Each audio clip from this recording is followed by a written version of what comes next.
Wonderland. Come on inside. Welcome to my happy place in the Meatpacking District. We're on 13th Street in New York City in my Wonderland beauty parlor. As you enter the parlor, you're entering our boutique. It really meant a lot to me that I bring brands together into one space, that were curated, that were careful, that were a true reflection of the brands that I use in my work as a makeup artist, a hairstylist, and a colorist. So you'll see brands like Rebay and Orenco, as well as Shu Moore Art of Hair, alongside some of my favorite makeups like RMS, Lipstick Queen, Make, Kimiko.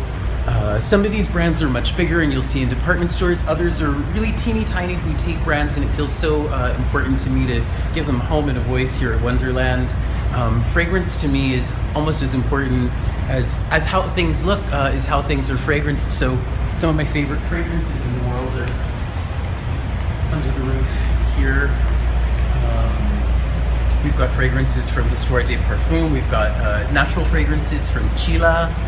We have Linda Rodin's spectacular Rodin line. I'm madly in love with it. And then one of my favorite things to adorn a head with after I'm done styling it is hair accessories. So we worked together with Jennifer Bear to bring some of her very best hair accessories to our friends at Wonderland for brides, for teen pop stars ready for a photo shoot. Take a look. These are so fantastic, right? I mean, is it everything or is it everything? If you take a look over my head, there's a neon sign in front of a field of flowers. My mom's mom was a flower farmer in New Jersey. I spent my summers working with her on her small business. And so it's always a little bit of a reminder of my roots, forgive the pun. Here's our front desk where people come inside. The chandelier is always a spotlight, a highlight of people's visits. It makes people smile. And one of my personal favorite views in Wonderland is looking up inside the chandelier. Give a little spin. Sometimes when the day gets hard, just looking up at the sparkles reminds me what we're doing this for, right?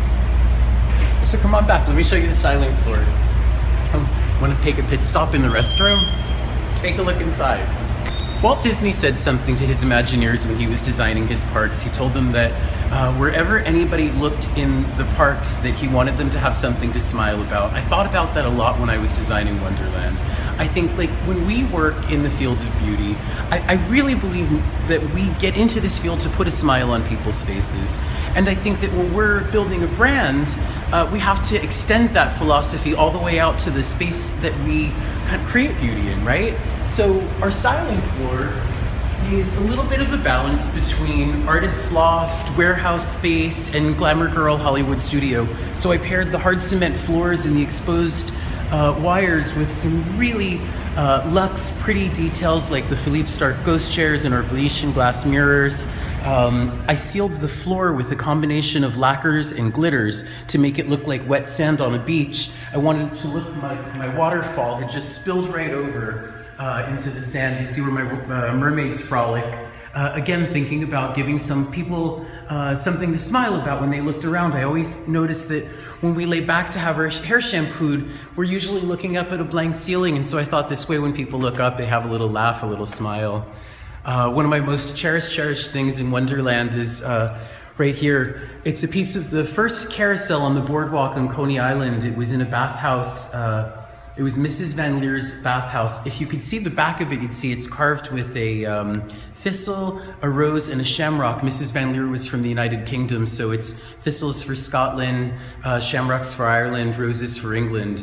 So it's a real treasured piece of New York's history here inside of Wonderland. We use our back wall to project films. It's summertime, so I've got a favorite vintage film called Taboo. It was shot on location in Tahiti in the 20s. I always try and make sure that those films give our artists something inspiring to look at and our guests something to, just take them away from the everyday. If there's one reason I built Wonderland was to invite people in and give them a break from the real world for a few minutes. And as I'm making my decisions with hiring team, curating products, and creating looks, that's really my big goal, is finding the right people and partners to take everyone out of the world for just a few hours and escape into Wonderland with me. Thanks for coming over.